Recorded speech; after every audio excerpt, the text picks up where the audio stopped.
MBA Gestion, c'est une chaîne dédiée à la gestion. On continue sur les écritures des emprunts.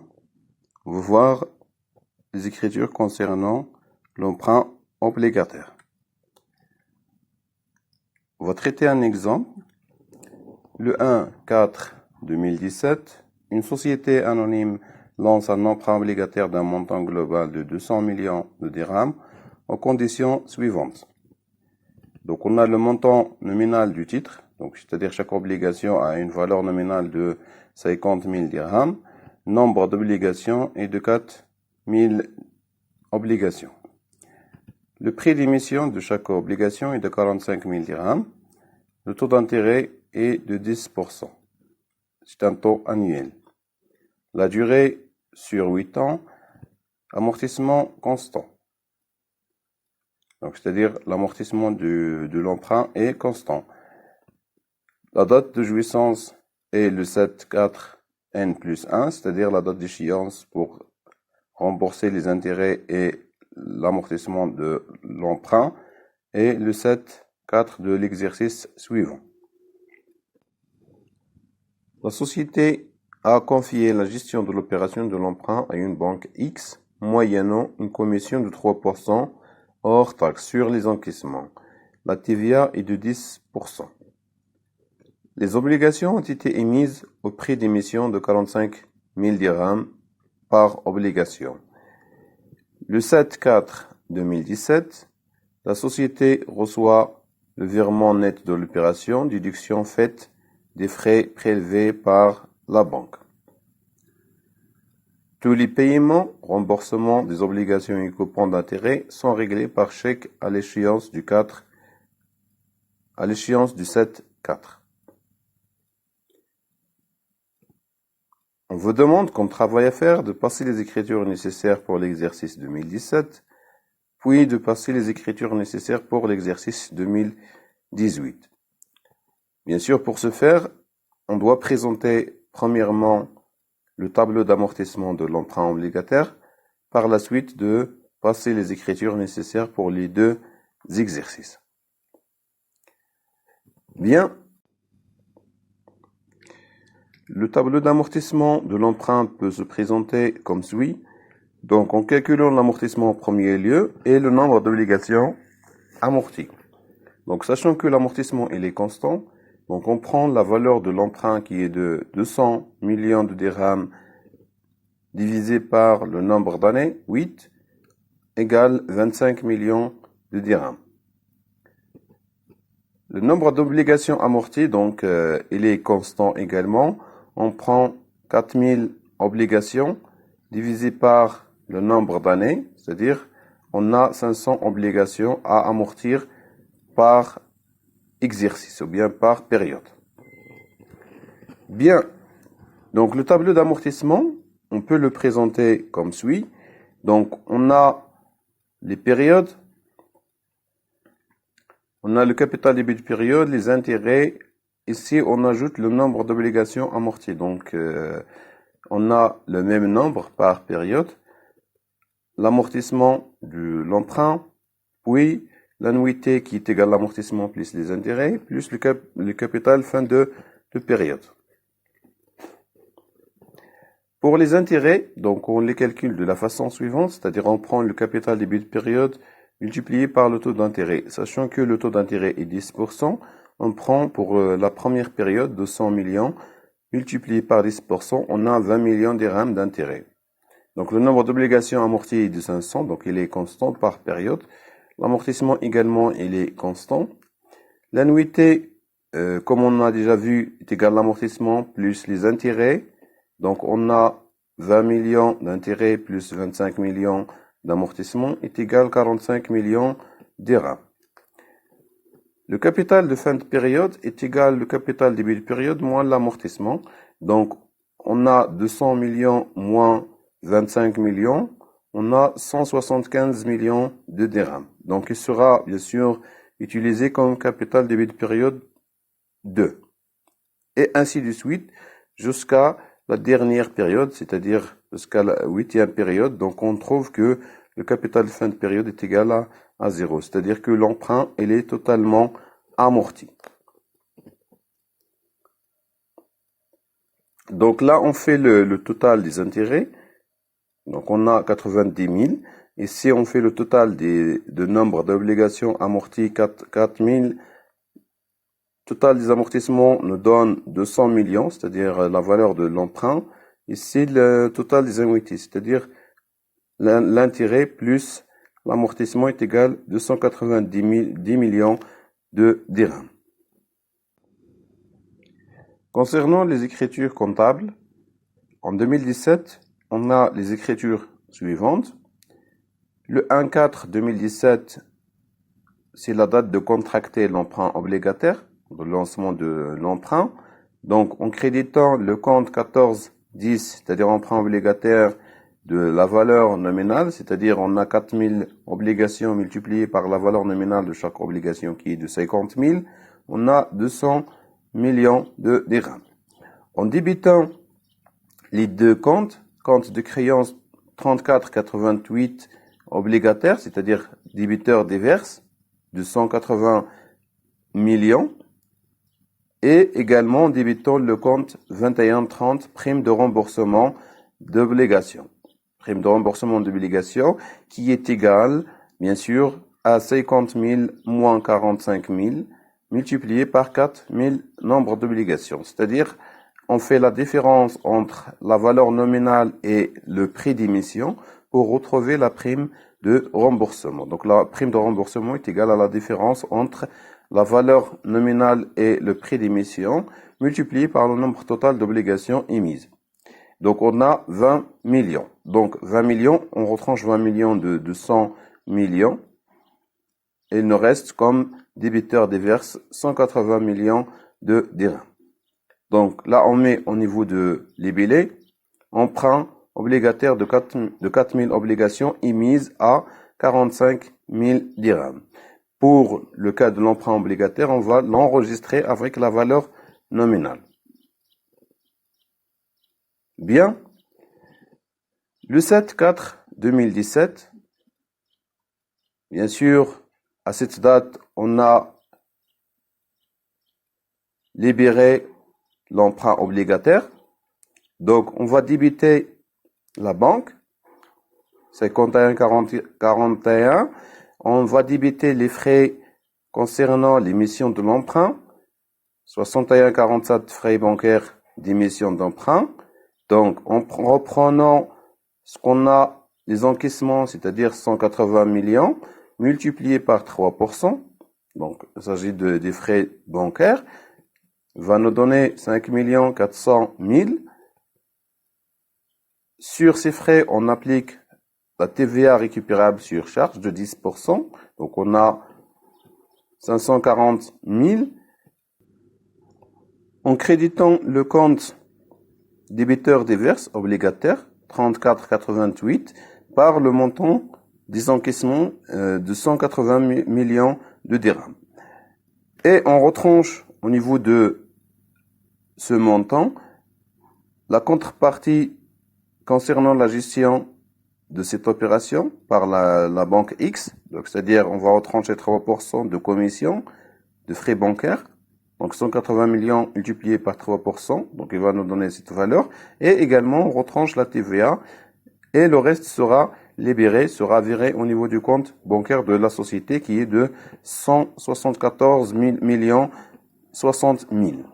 Donc, il s'agit d'une libération d'emprunt obligataire 2017. Puis, au niveau de 7/4/2017, on peut, bien sûr, transférer ces frais bancaires en termes de frais d'émission d'emprunt comme immobilisation en non-valeur.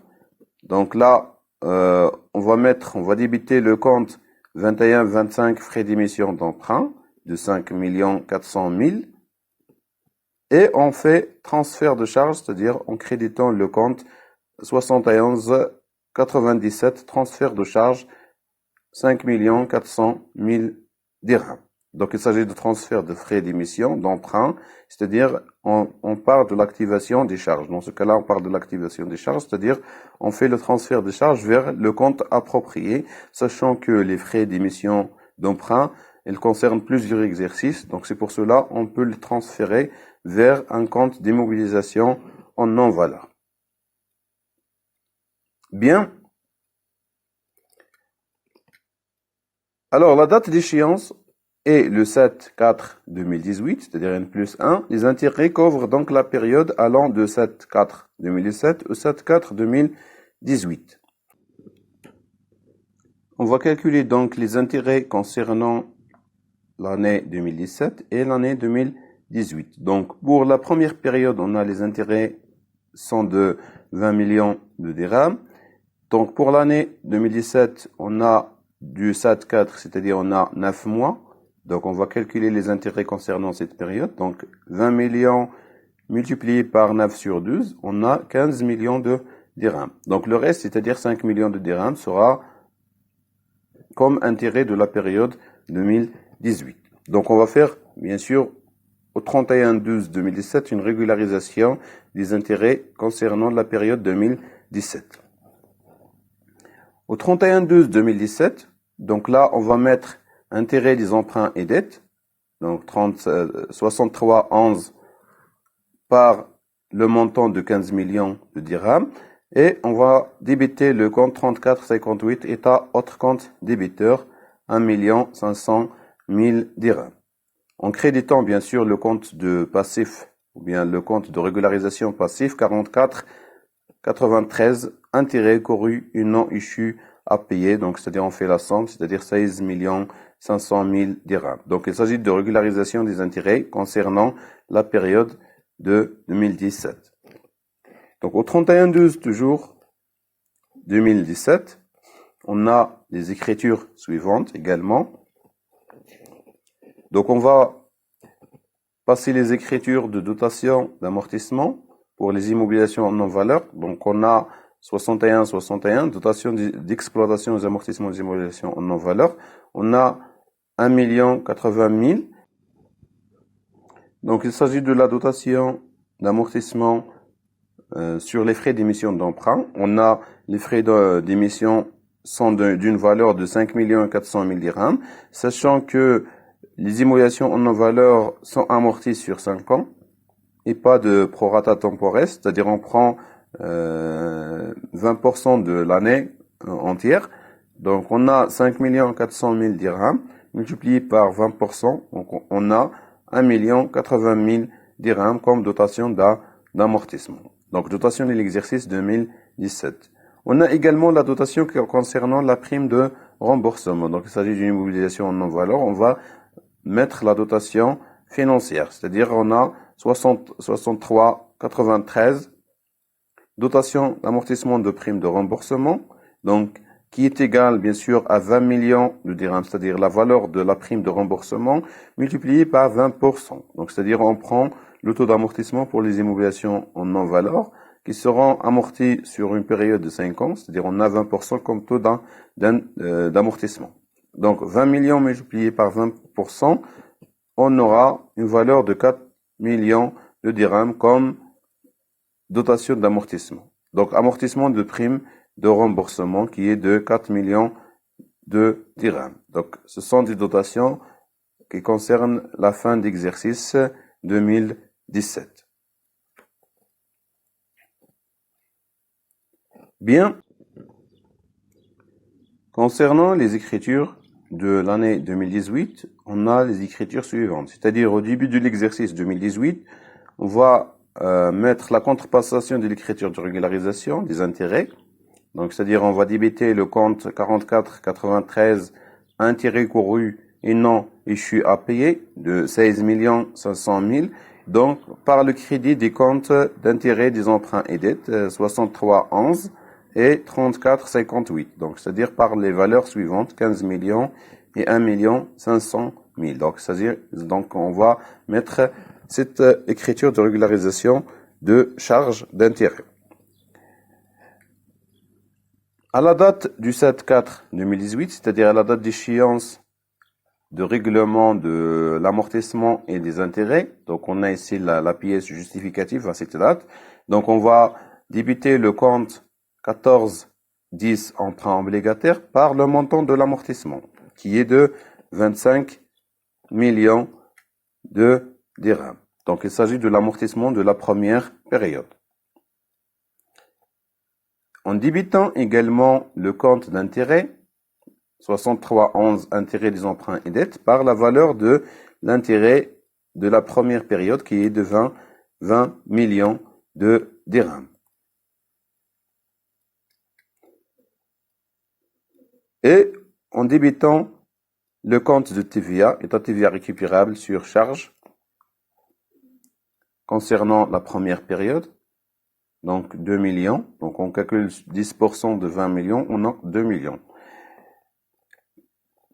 En créditant les deux comptes suivants, c'est-à-dire on va créditer le compte de dette, de passif circulant, 44,84, obligations échues à rembourser, 25 millions, donc c'est-à-dire par la valeur nominale. Donc là, on a les obligations qui arrivent à échéance et qui doivent être remboursées. Et également 44,85, obligations coupons à payer, c'est-à-dire les intérêts sur les obligations qui arrivent à échéance. Donc, on a 22 millions de dirhams. Donc, il s'agit ici de l'annuité suivant tableau d'amortissement. Donc, suivant le tableau d'amortissement qu'on a déjà présenté. Bien. À la même date, c'est-à-dire au 7/4/2018, donc là, on doit rembourser, donc, les obligations et les intérêts moyennant le compte de trésorerie banque. Donc, on a les règlements, ils sont réalisés par chèque, par des chèques bancaires. Donc, on va mettre chèque numéro. Et donc, ici, il s'agit de paiement de l'annuité. Donc, l'annuité qui concerne les obligations qui arrivent à échéance, échues à rembourser. Donc, 44,84 par la valeur nominale, c'est-à-dire la valeur d'amortissement de l'emprunt. Donc, on a 25 millions de dirhams. Les intérêts, donc 44,85 obligations coupons à payer, c'est-à-dire les intérêts sur ces obligations de 22 millions. Donc, ce qu'on a ici, donc les intérêts TTC, donc 22 millions de dirhams. Par la suite, ils sont prélevés au niveau du compte bancaire de la société par le montant de 47 millions de dirhams. Donc, c'est-à-dire la somme des deux valeurs. À la date du 31/12/2018, on va mettre la régularisation des intérêts concernant la deuxième période. On va les calculer comme on a déjà vu précédemment. Donc, on prend les intérêts de la deuxième période et on va calculer les intérêts de l'année 2018. Et en passant également au 31/12 les écritures d'amortissement, des frais d'émission d'emprunt et la prime de remboursement, c'est-à-dire les immobilisations en non-valeur au 31/12/2018.